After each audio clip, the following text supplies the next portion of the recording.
पिछले एक हफ्ते में 4 बार अलग अलग जगहों पर ट्रेनों को पलटाने की कोशिश ने देश भर का ध्यान खींचा है। इतना ही नहीं, पिछले करीब 3 हफ्तों में सिर्फ कानपुर के आसपास ही 3 बार ट्रेन को डिरेल करने की साजिश रची गई। ये मैच एक इत्तेफाक नहीं हो सकता है, बल्कि इसके पीछे एक बहुत बड़ी साजिश की बू आ रही है। साजिशकर्ताओं का मंसूबा सवारी गाड़ी को निशाना बनाना था, जिससे बड़े स्तर पर जनहानि हो, मगर रेलवे ट्रैक पर लगे क्वेश्चन ने साजिशकर्ताओं के मंसूबों पर पानी फेर दिया। यही वजह है कि एक साथ ऐसे चौंका देने वाले मामलों की बाढ़ आने से केंद्रीय एजेंसियां एक्टिव मोड में आ गई हैं। स्थानीय पुलिस की मदद से कई अहम सुरागों को खंगाला जा रहा है। चप्पे चप्पे पर खुफिया विभाग खाक छानने में जुटा है। पिछले कई महीनों से भारतीय रेलवे लगातार हादसों के मकड़ जाल में उलझता दिख रहा है।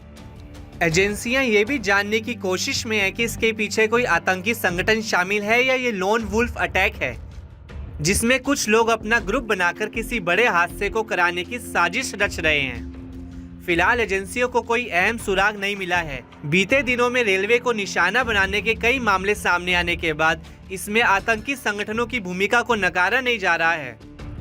मामले में जांच एजेंसियों को अहम सुराग हाथ लगे हैं। ट्रैक उड़ाने और ट्रेन में आग लगाने का षड्यंत्र रचा गया था। आरपीएफ भी इस दिशा में जांच कर रही है। जांच एजेंसियां हर एक शक की तहकीकात में जुट गई हैं।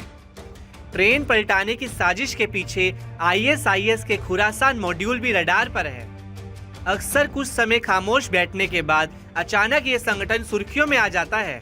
इस मॉड्यूल के लड़ाके शातिराना अंदाज में हमला बोलते हैं। ऐसा दावा है कि इस तरह के हमले सबसे पहले साल 2017 में मध्य प्रदेश की ट्रेनों में देखने को मिले थे। भोपाल रेलवे स्टेशन पर पैसेंजर ट्रेन में टाइम बम रखा था, जिसमें विस्फोट होने से कई यात्री घायल हो गए थे। इसके बाद तेलंगाना एटीएस की खुफिया जानकारी पर यूपी एटीएस ने लखनऊ में मॉड्यूल के सदस्य सैफुल्ला को एनकाउंटर में ढेर किया था। उसके पास सिलेंडर बम बनाने का सामान मिला था।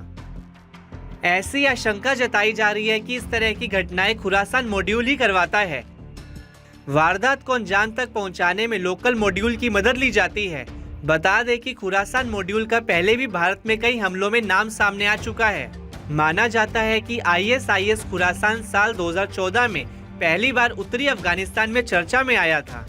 मौजूदा समय की बात करें तो यह आईएसआईएस के सबसे सक्रिय सहयोगियों में से एक है। खुरासान को फारसी भाषा में खुरासान ए कहन भी कहा जाता है।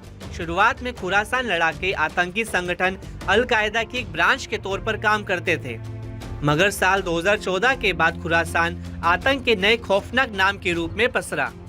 आईएसआईएस के करीब 20 मॉड्यूल हैं और इसमें सबसे खतरनाक आईएसआईएस खुरासान को ही माना जाता है। अमेरिका आज भी इसे खतरा मानता है।